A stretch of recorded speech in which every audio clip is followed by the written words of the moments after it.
Target खालामनाय माने बर' जातिखौ target खालामनाय आरो बर' जातिखौ टार्गेट खालामनाय माने बर' जातिखौ बिथाङा मोजां मोना बर'नि हेंथायै बर'नि उल्थायै बर'नि थाखाय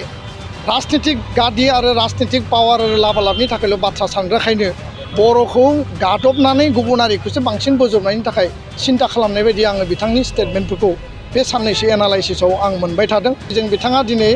माइलेजखौ लाबावनो बेखौनो नागिरनानै मोनाखै बेनिखायनो बिथाङा एबसुखौ टार्गेट खालामदों एबसुआ बिथांनि गादि बेसेनो थाङाखै बिथांनि माने नोङो माने बिपिएफनि आफादगिरिखौबो जों सेनो थाङाखै खिन्थु एबसुआ बेखौ 2005 सनाव राजा बानायदों 15 बोसोराव बिथाङा सासन खालामबाय बिनि थाखायल' मावदों एबसुआ बर' हारिनि मावनो थाखायनो जोनोम जादों बर' हारिनि थांनाय थैनाय थामोनथा रैखाथि सार्भाइभेलनि थाखाय आरो बिनि मट'आवनो दङ इउनिटि सार्भाइभेल एन्ड प्रस्पेरिटि दा बेखौ गारनानै जों बोरै थानो हायो बिनि मिनिङा बे नङा जे जों गुबुन हारिखौ नायनो बायो बिनि मिनिङा बे नङा जे जों गुबुनखौ माने मोजां मोना इकुवेलिटिनि बाथ्राया भारतनि संबिधानाव दङ हाग्रामा महिलारिया जेखौ बुंदों बर' जातिया एबसुनि माने एबसुआ बर' जातिनि थाखायल' मावदों एबसुआ बर' हारिनि मावनो थाखायनो जोनोम जादों बर' हारिनि थांनाय थैनाय थामोनथा रैखाथि सार्भाइभेलनि थाखाय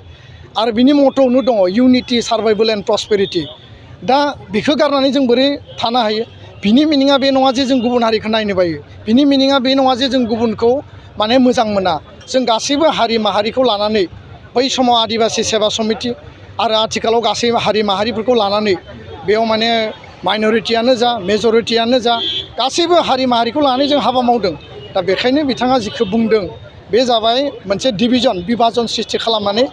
माने पलाराइज खालामनानै राजखान्थि भाबै बिथाङा लाब जानाय मोनसे समाव बुंबाय जे एबसुआ आलादा रायजो दाबिग्रा एबसुआ पृथक रायजो दाबि खालामो बेखायनो एबसुजों रावबो थानाङा आंजों फै आरो दिनै बिथाङा दिनै खालामफैबाय जे एबसुआ बर' जातिनि थाखायल' सानो बेखायनो एबसुजों रावबो थानाङा आरो एबसु बायदि आफादा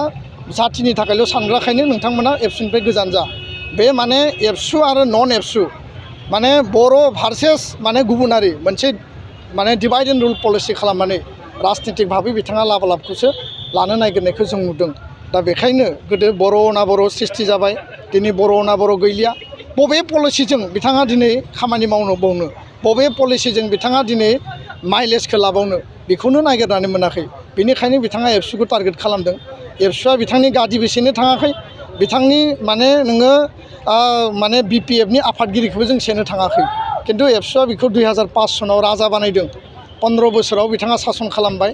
रायजो राजाफ्रा नुबाय बुजिबाय आरो बिनिफ्राय आरो बाखि गैलिया दा बेखायनो बेबायदि डिभाइड एन्ड रुल डिभिजन खालामनाय बेबायदि पलिसिखौ ज्राब गारनांगौ आरो बिथाङा एबसुखौ टार्गेट खालामनाय माने बर' जातिखौ टार्गेट खालामनाय आरो बर' जातिखौ टार्गेट खालामनाय माने बर' जातिखौ बिथाङा मोजां मोना बर'नि हेंथायै बर'नि उल्थायै बर'नि थाखाय राजनीतिक गादि आरो राजनीतिक पावार आरो लाबालाबनि थाखायल' बाथ्रा सानग्राखायनो बर'खौ गादबनानै गुबुन हारिखौसो बांसिन बोजबनायनि थाखाय सिन्था खालामनाय बायदि आङो बिथांनि स्टेटमेन्टफोरखौ बे साननैसो एनालाइसिसाव आं मोनबाय थादों आरो बेखायनो एबसु भार्सेस माने आदार्स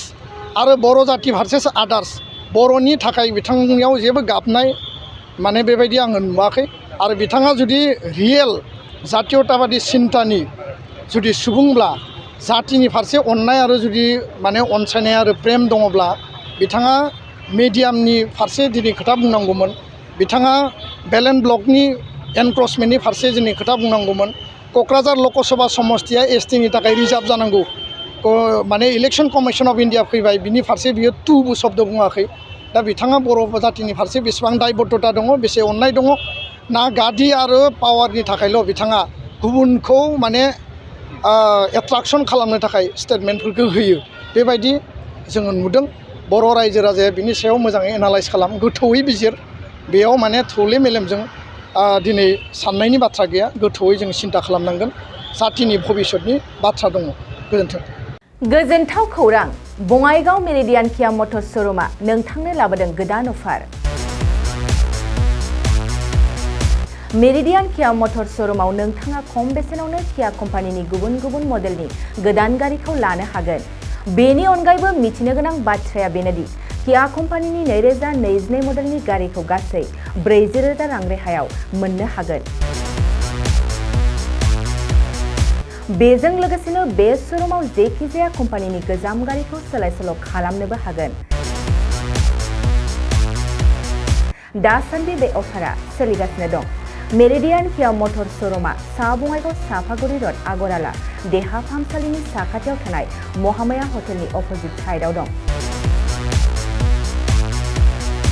बे अफारखौ मोनफुंनो थाखाय नोंथाङा अनलाइनबो बुकिं खालामहरनो हागोन। लोगोसेनो गोबां मिथिनो थाखाय थोंजोङै 7099003414 नङाब्ला 8822790662 जानबुं अनजिमायाव जगाजग खालामहरनो हागोन आरो बङाइगाव मेरिडियान किया मटर शोरूमाव थांनानैबो नायनो हागोन।